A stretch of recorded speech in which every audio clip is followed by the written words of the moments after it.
پنن زمانه کې عالم جوړېدل، پنن زمانه کې حافظ جوړېدل دا ډیره مشکله ده. مونږ ته خو پردي څه کې خپل مهم چې کم دی نو حوصله شکني کوي. هغه د چا بچي ته چې قرآن ښایو، د چا د بچي نه چې حافظ جوړو، د هغه پلار هم بهر په دکان کې ناست وي، په دیره او په حجره کې ناست دي، علماو پسې خبرې کوي.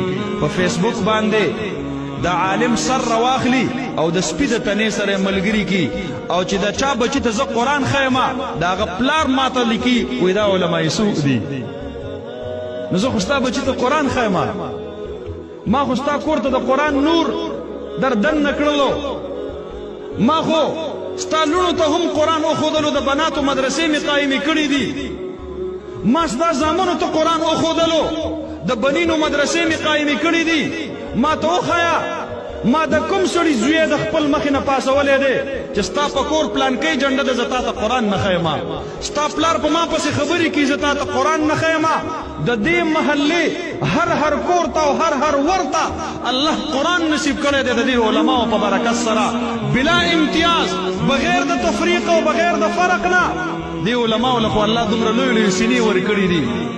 زما محترم ورونو، او د هغې باوجود زما وینه خپل وینه نه ګڼي، زما غم خپل غم نه ګڼي.